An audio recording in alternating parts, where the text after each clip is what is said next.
Okay, I think it's time for us to start. Good morning, everybody again. My name is Soo-Young Chung, professor at the Korea University. Also, I am the leader in the Korea part in the KOICA project implementation. This is our first online seminar, and then even if we try to do our best in order to make sure that everything will be okay, but if there would be something so many problem in running the workshop in online fashion, please let us know. So we try to make the things right as soon as possible and as much as possible. Okay. I think even if we try to run this workshop in a formal way, but naturally because we are online in the online world, so things will be a little bit more informal, meaning that we can see each other somehow in a better way than having a physical workshop. And then, sometimes we can have good conversations. I understand that some of you may not have a good internet access from your place or where you are right now. But in that case, once again, our team has put a little bit more efforts to make this workshop available through the YouTube, okay? So if you know our project website, that's www.climate43.org. If you go there, you can get the more information of this workshop along with other information and materials that we have done for the last more than 2 years in this project implementation. As you may know that this is the last year of the project implementation, but I know that your college has done a lot of wonderful and successful activities together with us. So I'm sure that there will be continuous opportunities where all these partner organizations, including Korea University, also Global Green Growth Institute, and then possibly your government may work together in some fashion. So in that regard, I have always appreciated all the efforts that have put forward by the leadership of Wendagana College, also generous support of KOICA, of course, and then very dedicated participation of partner organizations, especially the JJGI. Our program is one for 2 days, and then because we are not going to have a physical meeting as before, so we try to set every session in a module format. So we will have in total 8 modules from this one until the last one tomorrow. Usually each module runs for about 1 hour, but depending on the topic and issues, it may go longer or shorter. Other than the first module and possibly the last one, other modules I assumed will be more like a lecture style. And then this first module is sort of the introductory session. And then if we would organize the workshop online physically, then this is the session of the introduction where we hear a lot of welcoming remarks. In the sense that what I would like to do, the first session that we have now will run for 40 minutes. So now it's a 10:07. So for 30 minutes or so, I would like to invite each speaker to their to ask them their initial remarks, and there is anything that we can discuss more, then we can do that as well. Now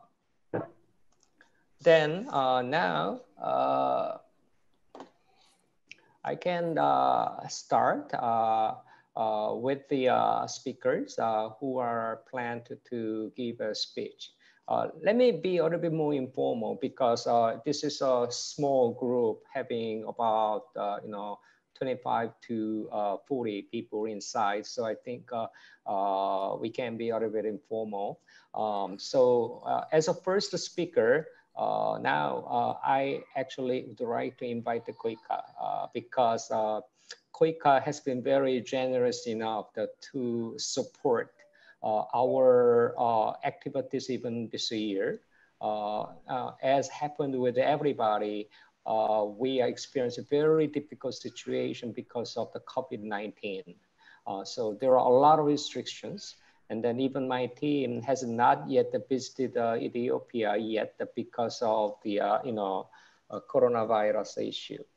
And then without the continuous support of the Koika, we could not have organized this workshop even in online fashion. So I'm really thankful for the Koika for their generous support.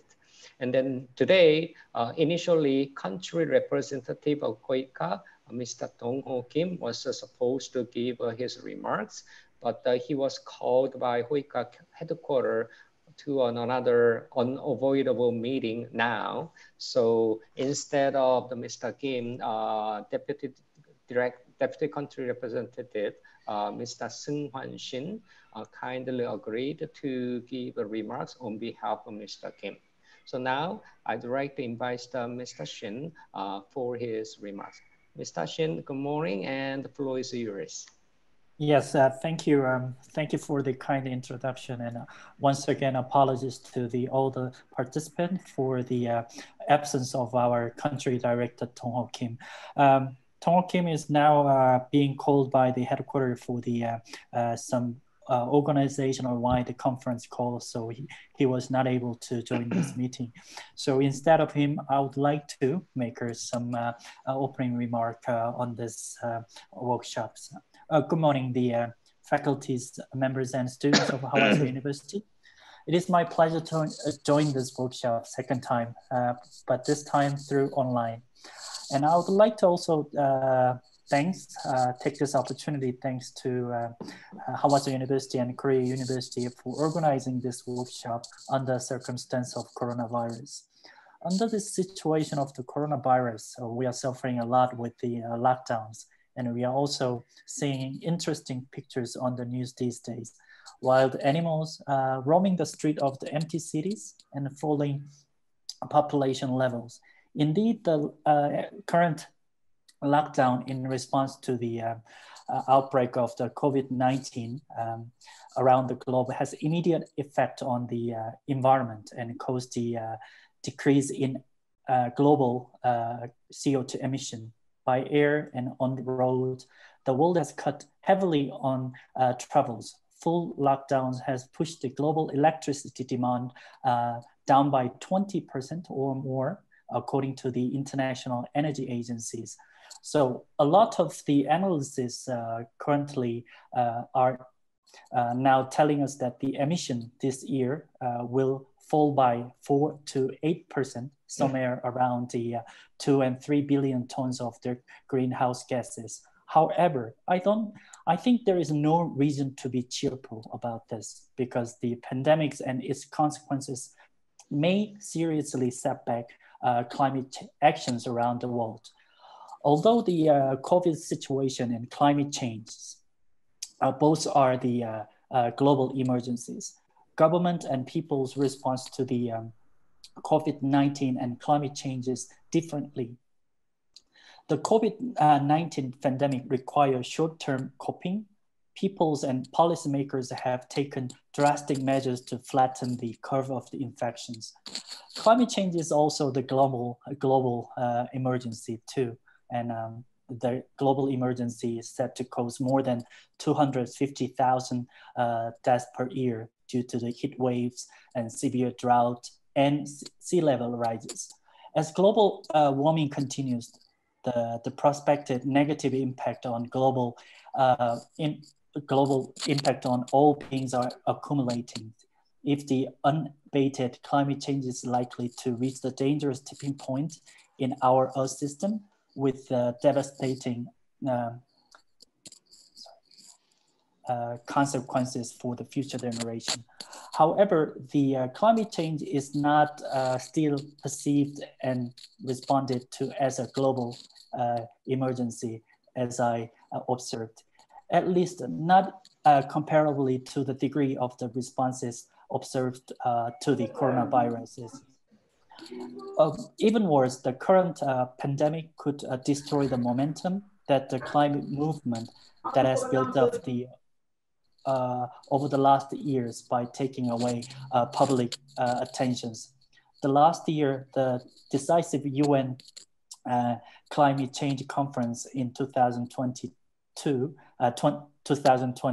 I mean, COP26, after overwhelming result of the last COP that has been postponed to the 2021. I think that'll further slow down the dragging international climate process.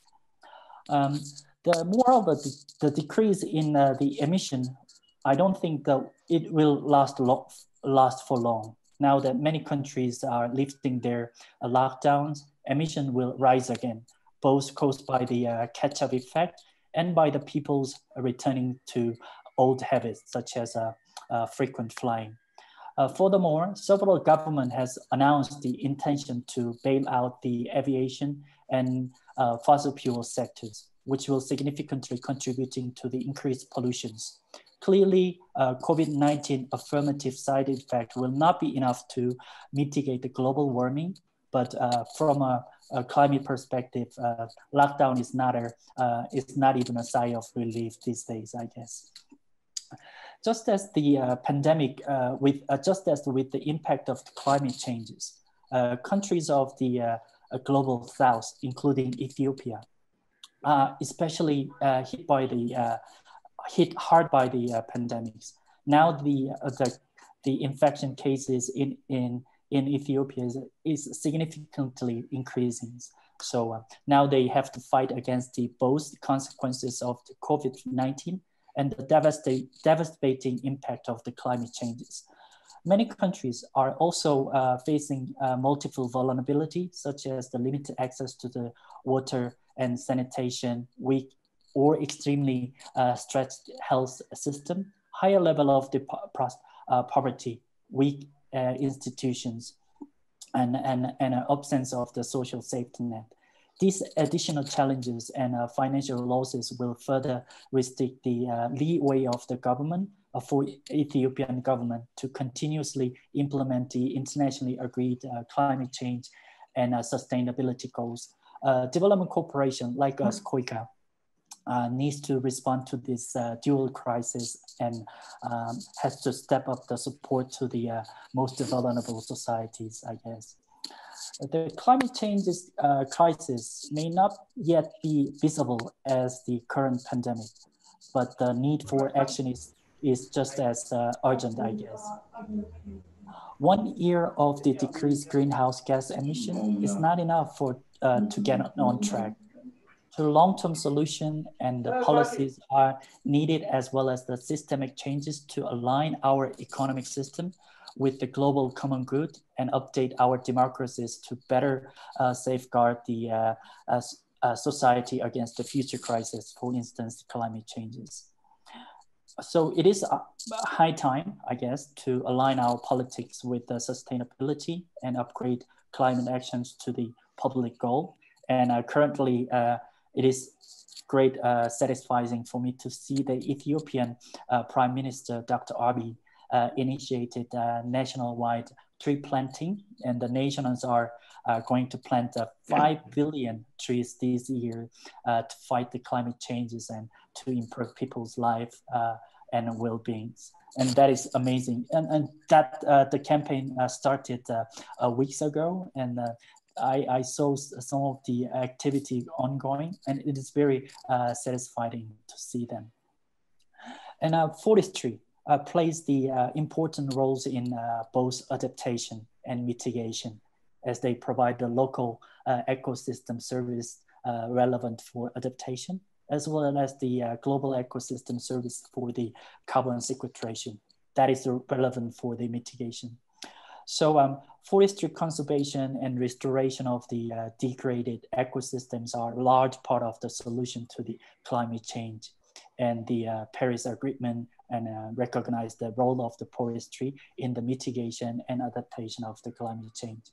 So we, KOICA, in partnership with GGGI, Ethiopia, have developed a program on the forestry and landscape rehabilitation in Ethiopia. And it is set to be implemented earlier next year over the 30,000 hectares of the degraded land in selected watershed. I think, this is my hope that we can have another opportunity to talk more on our program with the GGGI.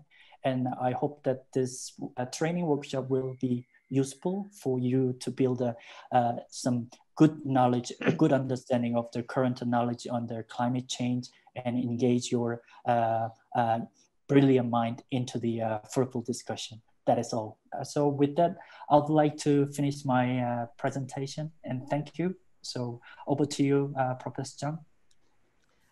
Thank you, Mr. Shin. I rather thought that this was a very good introduction of our workshop by laying out some of the background issues, why we need to have this kind of training workshop with everybody. And then thank you very much. Actually,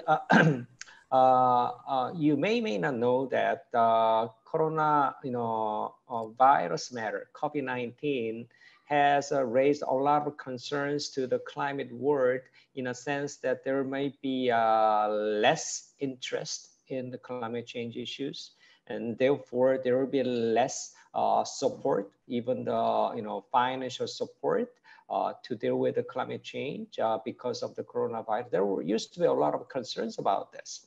However, it turns out that depending on how you see this issue, there will be actually more opportunities for you to focus on climate change in the context of the response to the post-COVID-19. This is not just my own personal opinion. I have a concrete evidence already available. For instance, if you go to Europe, they recently released a Green New Deal, policy, in place in the context of the response to COVID-19. It will be the climate change issues are the main area that they were gonna focus on in order to bring all the economies back to the normal or better after coronavirus. And then I don't know whether you know the G20. G20 is a summit level meeting among the 20 major economies. And then here, they used to discuss a lot about the major global economic and other related issues. This year, I know that the Green New Deal related idea is one of the major issues that will be continuously discussed among the head of the governments of the 20 major economies. I personally, actually, I'm in Saudi Arabia right now, not in Korea, because I am helping Saudi government and then their stakeholders on G20 to some extent, trying to bring this importance of the climate change to their process as well. So I am observing on ground how important that issue is about. Also, as Mr. Shin said, Korea recently announced by the president that in the supplementary budget for the remaining period of this year, government will release additionally $1.5 billion US. And then President Moon emphasized that two areas will be the focus of these activities, including green and digital. So climate change issues will be one of the major areas to reboost Korean economy. And then I'm sure that Korean government, as Mr. Shin indicated, will have further efforts to be able to cooperate with other developing countries as well. So depending on how you see this, actually, don't forget that implementing the NDC of Ethiopia is not a problem. Depending on how you frame it, actually, it can bring more resources to your society to better cope with the COVID-19 and after COVID-19. So I think this is a general lesson that we can share from Mr. Shin's initial presentation. Thank you very much. Now, I'd like to invite Innocent, country head of the country office of Ethiopia, of the GGGI. And then Innocent has been very active and generous in terms of working together with in doing almost all the activities together through the COICA. So Innocent, the floor is yours. Good afternoon, those who are far away from here, and good morning, people from Ethiopia. So my name is Innocent Kabenga, and I'm the country director for the Global Green Growth Institute. I'm working from home. I'm not in the office. That's why you can see the caps and everything. I have been asked by Professor Chang to be part of this panel and asked me, I mean, it's importance of forestry in this with linking with the climate change. And I thought that I was not the most appropriate person to talk about this because I'm with foresters. But I decided to put together some of the slides. I will go very fast and so that I can be a part of this. So my presentation, I'm not sure if I'll be able to drag it into this because I was, let me try if I can share the 1 second. Yeah, it's here. Okay, I think you can see it. Can you?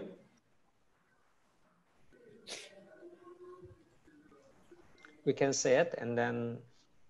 Okay, good. So yeah, great. I'll go very fast. So I don't think everybody knows Global Green Growth Institute, but my role here is not about Global Green Growth Institute. But given that we have been here since 2010, we actually prepared the CRGE.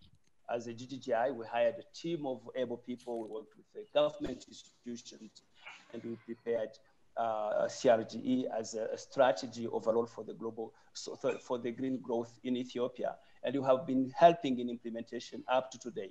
So if you look at this first slide, I try to go through what our interventions actually. Currently, we have the coordination of the CRGE facility, which collects funds for the implementation of the strategy. And from the beginning, for the last 2 to 3 years, we have been part of the Norway-Denmark Red Plus. We had foresters actually who were sitting in the Ministry of Environment, which is now the Commission. And for now, we have a project with GCF, and we are trying to see how do we help the Ministry of Finance so that they can be able to collect more money. And we have a project for National Adaptation Plan, a $2.8 million that we may get very soon from GCF, and that will be for this area. So we also are trying to see how do we get gender and environmental social safeguards into the planning and implementation of the Ministry of Finance. We have a project that is running today because one of the key elements of the global green growth is the inclusion, and without gender and environment and social safeguards, we never reach that. We did also some very good work on tracking the expenditure for water and energy before GTP2 was prepared, and these were used for the planning. And the last, which is important, this year, the World Bank with the Ministry of Finance, they do the revision, kind of enhancement of NDCs and also revision of CRGE. As GGTI, we were the co-chair. We were also focusing on industrial parks because, as you know, if you really don't get your industrial park green, you end up having a lot of problems. So we started with a few areas, but one of the most important area where we have started is like, how do we get the industrial parks that are currently here and the ones that are planned, how do we get them qualified as green or eco-industrial parks. So we started with a preparation of a roadmap, you know, kind of a guidance. How do you do? So we have that finished, and we worked with IPDC and GIZ support. We also trying to see how do we use the waste that comes from these industrial park to be used as a raw material for the other institutions, other factories. So we have finished that also. And we did the one feasibility study in Adama, trying to see how you can use solar PV as energy on the rooftops. For the agriculture and forestry together, we are trying to see how we can get solar powered irrigation in Ethiopia. And we have started discussion with this project, and probably it will be materialized by the end of this year or beginning next year. And you have a very big project that Mr. Shin has mentioned, which will be starting next year about climate resilient landscape restoration. And this will be a $12 million, hopefully, that was prepared. And I would like to thank Professor Chang here and Mr. Shin. Both of them, they have very, very been supportive. So we have also helped in the climate diplomacy and the other things. And we are working with GCF, GIZ, COICA, government of Denmark, Italy, and private sector to see how we can continue working on that. So coming to the forestry, everything I am planning to say, you really know them. So what I would do, I would try to be as short as I can. But the UN, which is the global institution that looks at so many things, recognizes that climate change is a problem, is one of the biggest global issues that we face today. And we need to have urgent actions. And if you want to do that, there are so many sectors, but the forestry sector is one of the most important one, because when you lose forests, you are also creating the problem with the climate change. And also, and then you get the effect. So by working on the forest, you are doing two things: mitigation, adaptation, you know, and this is something that is needed. However, the forest is being disorganized and cut all over the place. If you look at, because we are talking from the African continent, when you look at the biggest countries that have the big forests, Africa does not have like a single one that is here. You have Russia, you have Brazil, Canada, and United States of America, and China. These are the single countries that have the biggest forests. In Africa, we have the Congo River Basin, which covers about 6 countries in the basin, which is, I think, the second to Amazon. But this is a collective of countries. So we need to do more to be able to get more forest. And as you know, that there have been a lot of losses, you know better than me. And what we need to do really is try to see how we can stop deforestation. In Ethiopia, I borrowed this graph where they say like the decline from 1900 to the decline was catastrophic. And it was said that in 2015, I think it was 15% cover for Ethiopia. And if I remember well, MDG 7, before SDGs, I think they required countries to have 30% cover. So I think there is a lot of work to be done. Ethiopia, you know better than me, but the vulnerability of the people, most of people who end on the forest, biodiversity in general. And we know that once we deplete the forest, there are so many effects, including disease. So, I mean, if we attack the forests, environment, of course, you know better than me, the biodiversity destruction that brings so many effects. And I would like to tell people who are foresters here, a lot of things that you know, you will be very surprised that like engineers who are building roads and other people who are doing other different work, they don't know this interconnection of biodiversity and the link with our life and health. So you have a lot of work so that you can explain how forest is important, or environment, or agriculture, and so on, and the economy of the country. Because if you look very well, in terms of importance, like worldwide, I will just go through some of these. You see that forested catchments supply 75% of all fresh water. That is worldwide. Forest product contributes significantly to shelter at least 1.3 billion people, 18% of the world's population. Foods from forests, leaves, seeds, nuts, and all that, these are from forests, and they are so important. And I was very happy when I saw, I will not go through the things, when I saw this slide from Ethiopia, where the estimation showed that actually the forestry products contribute to 13% of GDP. But officially, they mentioned 3.4% because you have wood fuel, you have forest coffee, you have forest honey, and all these, if they were very to be accounted for, you have 13% of the GDP. So what does it mean? If this is in the counting at the Ministry of Finance, the Ministry of Finance will give more money so that we can be able to bring back, to do restoration of the forest. I would go to the end. So the CRDE, which was prepared and accepted. Do you follow? Do you hear me? I'm finishing. I have just one small slide. So because we're talking the environment, why the forest is very important. The development and management of the forest was to contribute to the reduction of 40 million tons of the CO2.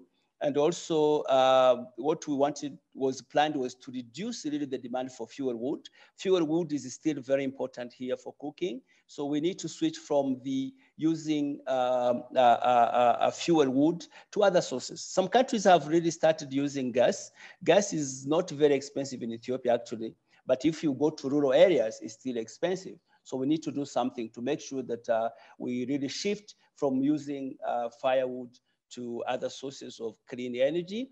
And also the other thing that was prepared by CRGE is try to minimize the pressure from agriculture. That will be like, if you do that, you get 40 million tons of the CO2 that will be reduced.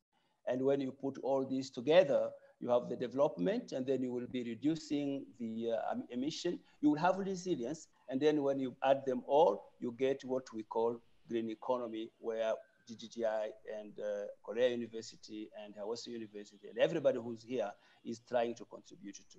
And I thank you very much. Thank you, Innocent. I think it was, for the short period of time that I gave you, you went through very comprehensive presentation, and it was very good in a sense that how we can have a detailed and focused discussions in other module sessions. So in the sense that I think the way in which I understood Innocent presentation is that, look, if you are serious about the implementation of the NDC of Ethiopia, and then it tells us that the forestry is the major sector. And then if you work on the forest sector, then you can address both adaptation and mitigation. And then as a friend of the GGGI, and then I think we could understand that in the sense that GGGI can be a good partner with Ethiopia in a sense of they can bring the knowledge and experiences on how we can actually deal with the forest related issues in the context of the green growth of Ethiopia. So having said that, I'm sure that it generates a lot of interesting questions already. And then if we do not have enough time to respond to that in this session, but I'm sure that we'll have another sessions where GGGI colleagues will give another presentations. So that might be another chance for us to be able to interact with the GGGI. So Innocent, once again, thank you very much. Now I'd like to invite the Dean Mutuma for your remarks. Okay. Good afternoon for participants from Korea. Your voice is a little bit unclear, Dean. Still, what about now? Yeah, it's better, right? So, good afternoon for participants from Korea. And good morning for Dean, your voice is a little bit unclear again. You need to. Do you hear me now? Yeah, better, much better. Yes. Okay. Okay. So thank you very much for everyone to be here and representing Wonder Wellness College of Forestry and Natural Resource. I would like to really welcome everybody to this workshop. This is our first experience actually, which can be seen maybe, which is laying some kind of very good situation for higher learning institutions to go to this kind of digital world. So saying this, I would like to focus on the theme, which is really focusing on the role of forestry sector in addressing climate change. I think as you all know, and as has already been also mentioned by previous speakers, climate change is posing imminent threats to the globally. And of course, these effects will vary from maybe place to place, country to country, depending on different factors. And in countries like Ethiopia, maybe it will be severe because of the adaptation capacity of the country itself. So addressing these effects is very important. And then in addressing these effects of climate change, forestry plays a major role. Actually, as has been mentioned already, forestry has a dual purpose in this climate change discourse. In the first place, it is also one of the contributors because of the deforestation, forest degradation going on globally. It contributes to global emission. And of course, some studies indicate that forestry plus other land uses contribute to almost like 30% of the global emission, which is almost second to the energy sector. So that is one of the areas where forestry is playing in this climate change circle. And at the same time, of course, it also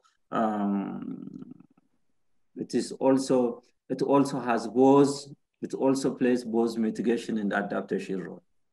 And because of the forests, there is a mechanism to really trap the greenhouse gases, especially carbon dioxide from the atmosphere, and then maintain it into the biomass. And in this case, it is one of, it means that it will be one of the areas to focus in mitigating climate change.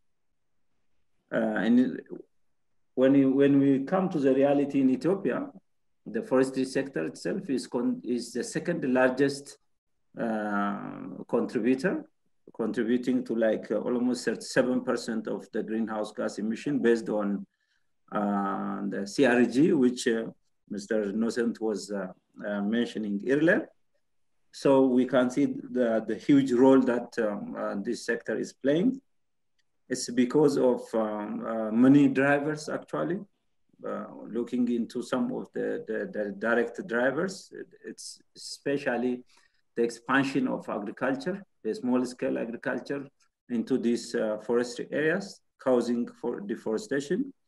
And then also in some of the recent investments being carried out in some of the intact forest areas of the country is also the other major direct driver, and sustainable exploitation for charcoal as well as fuel wood, firewood. And then also some of the coffee expansions in virgin forest areas are really the major drivers of deforestation, forest degradation in this country. I was part of one of the team which studied the drivers of for deforestation and forest degradation in Ethiopia. So nationally, these were the major drivers which were really identified during the study. And these, of course, major drivers have got their own underlying causes, ranging from issues related to economy, issues related to law enforcement, issues related to institutional arrangement, issues related to technology and population growth. So with those various complex and interplaying underlying causes, the country's forest, there is still deforestation in the country. We are almost based on the national estimate itself, leaving aside the FAO and other estimates, we are losing about 90,000 hectares per year, which is huge still. So this itself is contributing to the emissions from the forestry sector. But so for example, if we have to work on addressing these issues, climate change issues in Ethiopia, then forestry remains to be one of the major focus areas. That's one of the areas where we have to focus. And it is clearly stated in CRG also that with interventions, the country would like to reduce its emission by 50% from the business as usual by 2030. And more than 50% of this emission reduction is going to come from the forestry sector, forestry and other land uses. So we can see the huge potential of the forestry sector, engaging in forestry sector, both restoration as well as other afforestation, reforestation activities. They will have huge potential in reducing emission in the country. And that's why we see also the whole tree planting campaigns from last year as well as this year. This is a plan, there is a plan to increase the forest cover of the country to reach or to meet that 50% of abatement potential from the forestry sector. And these all tree planting activities linked to these targets. Of course, like many of you understand, forests and trees themselves are beyond timber and carbon. And that's, I think, what we have to understand. The ecosystem service that that forest ecosystems render to the country, even if they are not as such valued in a very good way, is still very important in sustaining the economic of this country. So investing in forestry sector is beyond investing only in attaining some timber or reducing emission, but it is also the source of other ecosystem services. For example, in our country, we are really developing dams throughout the country, including the Renaissance Dam, because we want to rely on hydroelectric generator powers. But unless we maintain our watershed, unless restoration of the watershed is done properly, then the water quality as well as quantity is going to be highly affected. And then that will still affect our ambition to generate hydroelectric powers. And that's not only the case, it's also the source of biodiversity. It's also in many areas, if we want to build irrigations, for example, to enhance agricultural productivity, then the water has to be maintained first, and then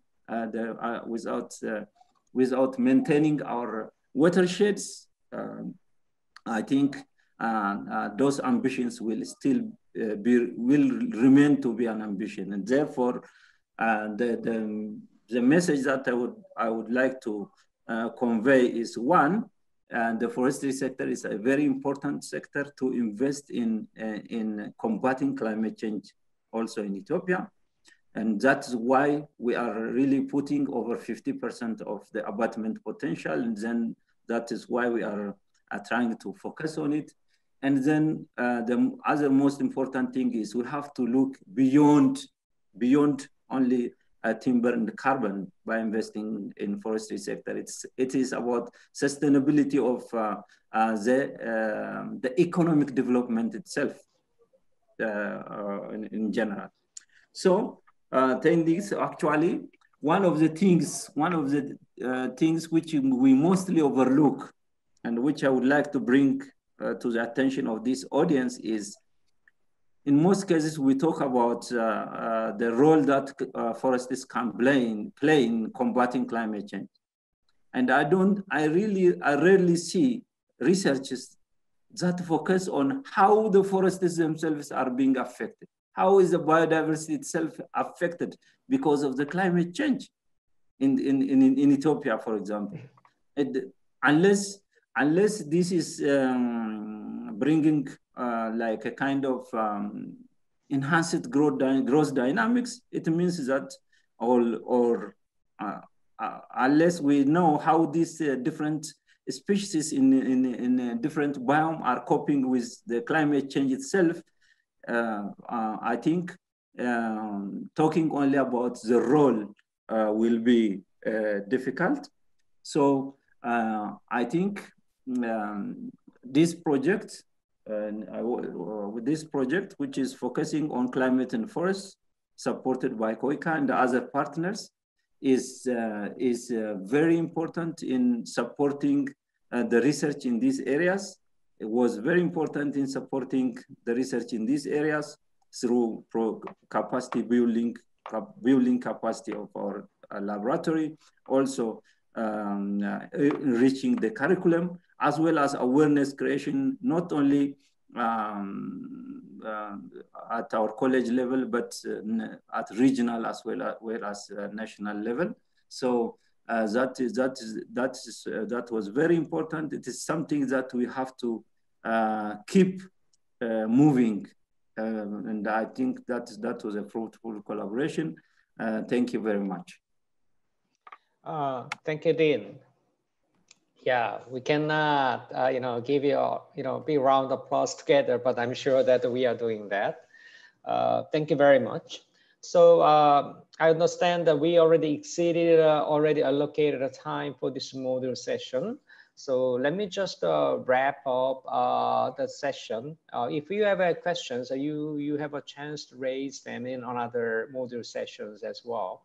So number one, climate change, and it remains as still very important issue in the context of response to post-COVID-19.